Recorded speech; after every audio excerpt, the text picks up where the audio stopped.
learning objectives that stayed the same, but a completely fresh approach.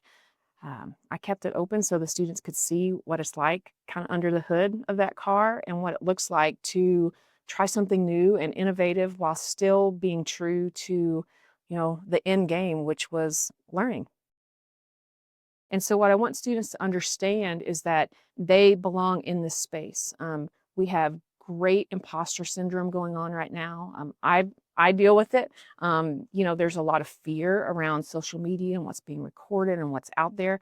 So just to be real vulnerable and transparent about, hey, this is where I'm at and this is where I'm approaching it.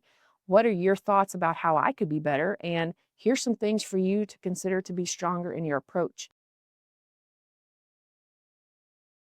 A lot. I think that sometimes we get a little distracted by all the noise that's going on, and we need to just really step back, and in my situation, understand that everything that I do impacts a 6-year-old in a classroom somewhere. And so it's really easy, I think, as academia to be a few steps further away from our intended audience, and just to be reminded of that.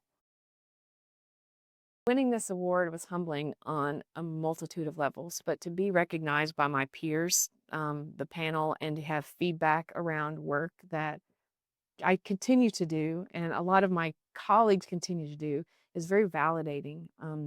To be in a space like Marshall where you're encouraged to innovate, where you're supported in new approaches to things, to be recognized for the work that you're putting in, it's unbelievable.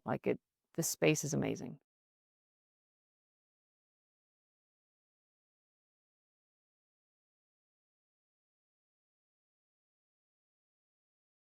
I'm going to say, well, they're using it poorly.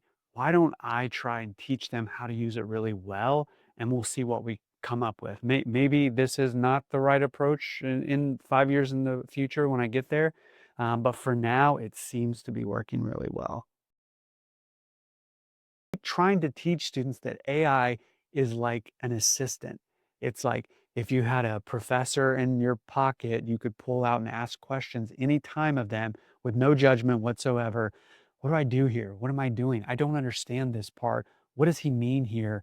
What's going on? This is stupid. Help me understand that. Whatever it is. And so that's how they engage the assignment. They look at it and they say, here's the assignment description. What do you think this means? What am I missing here? How would I even begin to think about this? I don't know what he's asking here. I don't know what an organizational analysis is. So give me an example of that. And so just having them interact with it at every moment like that. I'm really honored to be nominated. I have no idea who nominated me. And so to win is just really great. It's a very, you know, satisfactory to think that this thing I started doing in class that's like, you know, not everyone's on board with, not all faculty are like, yes, we should be incorporating AI. And I understand that all those concerns. And so for someone to nominate me and then me to frame this of like, hey, this isn't just taking place inside my little world here. This is something that other people are recognizing as kind of a good idea and is helping students, helping the mission of the university, helping my program grow, helping students be prepared for the future. It's I don't know, it's rewarding, and I'm excited to be, you know, acknowledged for that.